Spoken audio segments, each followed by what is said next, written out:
Personally of course बिल्कुल agree करता हूँ कि उस तरीके से परफॉर्मेंसेस दी गई। आई थिंक PSL वो टूर्नामेंट था जहाँ मैंने एवरी ईयर परफॉर्मेंसेस दी हैं, अच्छी परफॉर्मेंसेस दी थी।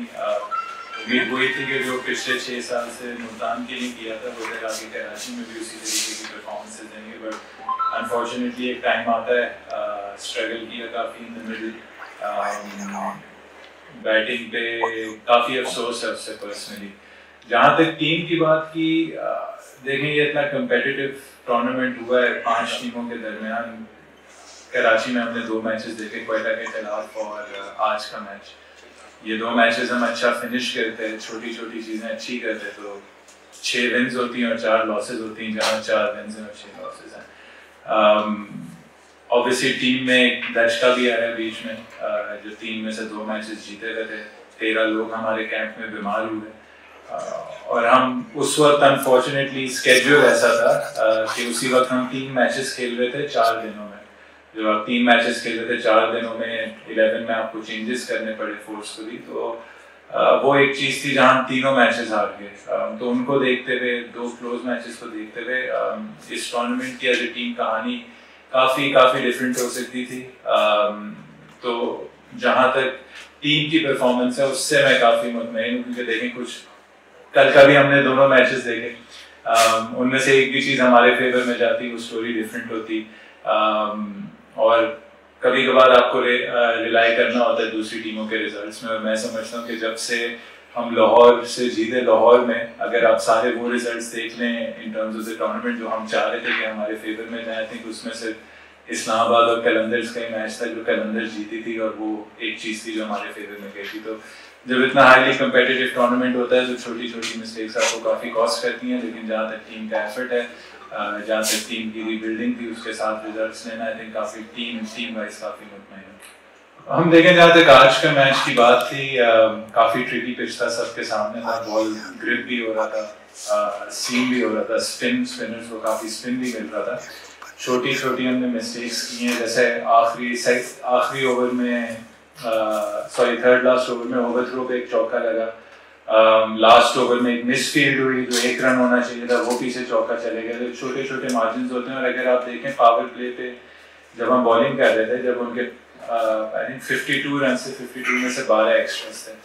12 एक्स्ट्रास आई थिंक पहले 6 ओवर में काफ़ी ज़्यादा होते हैं। ज़ल्मी की बॉलिंग काफ़ी डिसिप्लिन थी, आपको उनको क्रेडिट देना होगा। और जहाँ तक हमारी गलतियाँ थी वहाँ काफ़ी छोटी छोटी। पोस्टमार्टम ऑब्वियसली मैंने पहले सवाल में कर लिया।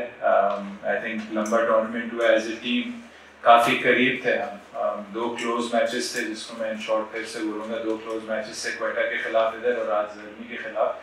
अगर हमने फिनिश किए होते तो आज हमारी 6 विन्स होती और 12 पॉइंट्स होते। तो इतने मार्जिन होते हैं, क्वालिटी टीम्स की बहुत हाई होती है।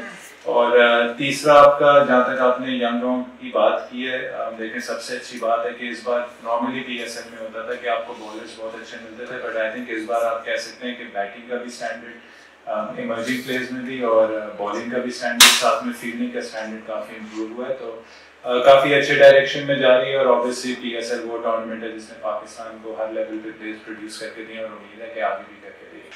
देखें जब आप टीम बनाते हैं उसमें रिटेंशंस होती हैं, रिटेंशंस के बाद ड्राफ्ट होता है, ड्राफ्ट के बाद आपके पास एडिशनल पिक्स होती हैं, कुछ रिप्लेसमेंट्स होती हैं। काफ़ी चेंजेस हुए थे कराची किंग्स में ओवर द लास्ट 2 ईयर्स। आप देख लें स्पेशली इस ईयर काफ़ी जो लोकल कोर थी जो प्लेयर्स की वो चेंज हुई है, काफ़ी यंग लोग आए हैं। आई थिंक 4 इमर्जिंग प्लेयर्स हमारे स्क्वाड में थे। अरफात मिन्हास इस साल स्क्वाड में आया नया। तो हमने काफ़ी हमने चेंजेस किए। आमिर खान इस साल आया, तो हमारे पास कोई 6-7 ऐसे प्लेयर्स हैं जो पहले PSL कभी उस तरीके से नहीं खेले हुए थे।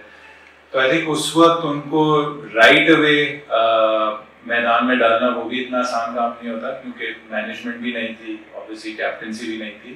तो हमारी कोशिश ये थी कि किस तरीके से हम इन प्लेयर्स को भी आगे देख सकते हैं, किस तरीके से हम अपने रिजल्ट्स को भी देख सकते हैं, और इन प्लेयर्स की ग्रूमिंग कैसी होगी। ग्रूमिंग तब अच्छी होगी कि जब आप टॉप के एक्सपीरियंस प्लेयर्स के साथ खेलेंगे। तो शोएब मलिक हो गए, इमरान खान हो गए, कैरन पोलार्ड हो गए, इवन आप जेम्स विंस को आप देख लें, काफ़ी एक्सपीरियंस कैंपेनर हैं।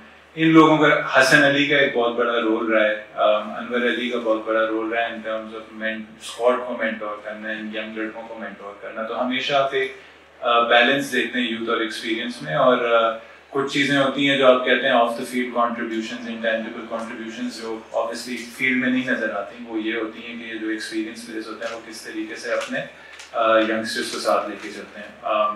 तो कोशिश ये थी कि हम आपस में एक मिक्सचर बनाएं एक्सपीरियंस और यूथ का, और ऑब्वियसली वो जब ड्राफ्ट हुआ, जब रिटेंशन हुई, तो हमने इस चीज़ को काफ़ी प्रायोरिटी दी। देखिए आई थिंक सेकेंडली जो आपने बातें की हैं, ऑब्वियसली स्क्रीन पे कुछ चीज़ें नज़र आती हैं, बट वो ऑन द स्पॉट चीज़ें होती हैं, नीजर रिएक्शन होता है, उसमें लोग जजमेंट काफ़ी पास करते हैं कि गुस्सा आ गया, फलाना चीज़ हो गई। एक तो हर प्लेयर पैशनेट है, इसमें कप्तानी की बात नहीं है। आई थिंक मैं जिस भी टीम के लिए खेलूँगा, मैं क्या कहते हैं पूरा अपना एफर्ट दूंगा, पूरी जान दूंगा। कुछ मोमेंट्स होते हैं, इंसान है, इंसान कोई भी परफेक्ट नहीं होता, ब्लैक और वाइट नहीं होता कि ये ठंडा है ये गर्म है। आई थिंक हर इंसान में एक ग्रे एरिया है। कुछ उसकी क्वालिटीज़ होती हैं जो ज़्यादा कामनेस की तरफ पॉइंट करती हैं, कुछ उसकी वो क्वालिटीज़ होती हैं जो वो होती हैं। तो एक मिक्सचर होता है, एक बैलेंस होता है। और आई थिंक वहाँ जहाँ हारिस वाला इंसिडेंट हुआ था, उसमें मैं फोर्थ अंपायर के पास गया था क्लैरिफिकेशन के लिए, और फोर्थ अंपायर हमारे एंड से दूसरे एंड तक भाग गए थे। तो लोग समझ रहे थे कि मैं फील्ड पे जा रहा हूँ, मैं कोई चीज़ प्रोटेस्ट कर रहा हूँ, मैं कुछ प्रोटेस्ट नहीं कर रहा था। मैंने जो हाथ का इशारा भी किया था वो फोर्थ अंपायर को किया था कि वो उस तरफ दौड़ पड़े थे, तो मैं उनके पीछे दौड़ तो नहीं पड़ सकता था, वो और बुरा लगता। तो आई थिंक इमोशंस में वो चीज़ थी। डिसीजन को रिस्पेक्ट किया, आउट था, थोड़ी क्लैरिफिकेशन चाह रहे थे कि उसने कैच कंप्लीट किया है नहीं। जहाँ तक शादाब का हुआ था, अगेन नो हार्ड फीलिंग्स, मेरे सबसे अच्छे दोस्तों में से शादाब आता है, बट उस वक्त मैंने रिव्यू लिया, तो रिव्यू इसलिए लिया था क्योंकि मुझे पता था आउट नहीं है। उसने वाइट बॉल दे दी थी, तो मैंने उससे पूछा अगर ट्राउजर को लगे और अल्ट्रा एज में ट्राउजर का निशान, मतलब वो स्पाइक है, कि आप वाइट वापस लोगे? उसने कहा वाइट वापस लूंगा, लेकिन जो रिव्यू है वो आपका ज़ाया हो जाएगा। तो मैंने बड़े हाफ हार्टेडली रिव्यू लिया। तो शादाब वहाँ से आए और कह रहे हैं कि टाइम खत्म हो गया। तो मैंने उससे कहा आप अंपायरिंग ना करें, आप अपनी जगह पे जाएं। तो वो इन द स्पिरिट, जब हम बिल्कुल फ्रेंडली खेलते हैं तब भी लोग बोलते हैं कि भाई बहुत ही दोस्ती यारी हो रही है, अंदर मिलके वो खेल रहे हैं।